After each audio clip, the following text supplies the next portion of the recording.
I kinda pranked you. This is another revisiting video. But fullback is a dire position, and instead of seeing how my rankings of them changed, let's see how many of them are even still in the league. Surprisingly, he made the 49ers initial roster in 2023. So I guess they just had two fullbacks at one point? Because I had the same question. What would he even do if he wasn't the starting fullback?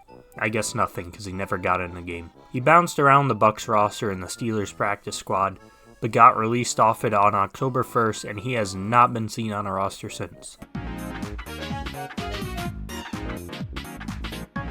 Robert spent 2023 on the Bears practice squad, 2024 on the physically unable to perform list, and they released him 13 days ago. We're 0-2 so far.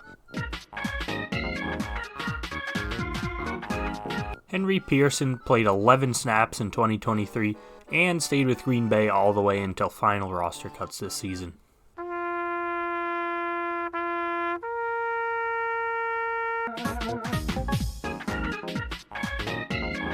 Even if you're not deep into fullback lore, I think everyone knows the name ლიᴏᴏ. He's had a long, solid career, but sadly, his last appearance was an elevation from the Commanders in October 2023. He's about 30 now, so if that's all he had a memorable career for a fullback.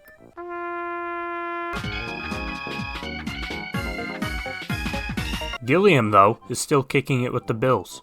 His stat line in 2024 was as impressive as it gets for a modern fullback. 3 rushes for 7 yards. He tried testing free agency for 12 seconds until the Bills said, "No, where do you think you're going?" Prentice is still the Saints fullback, but that's about as interesting as it gets. He had 0 rushes this year, and 4 targets, but 0 catches. But we're here for positivity, so good job on the roster spot. Jakob Johnson got cut the day before Halloween in 2024. Very spooky by the Giants, but the Texans actually picked him up 2 days ago. Nice job, Houston. You're playing your part in keeping the position alive. His last NFL action was being cut by the Texans this past season during roster cuts. I just congratulated you guys for continuing the position, and this is how you treat me? Wow. He got placed on injured reserve in December 2023 and hasn't played since. Another tragic loss for our beloved position. Also, on top of the position itself not doing great, the reporting isn't either.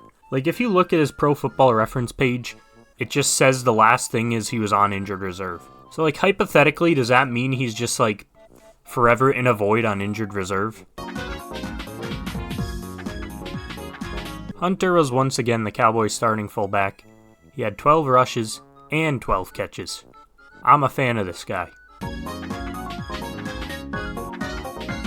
His contract expires today, but he played 3 snaps in the Super Bowl and won a ring with the Eagles. That's a crazy turnaround from playing with the Titans and the Bears. Michael was once again Denver's fullback and got himself a touchdown too. Yay!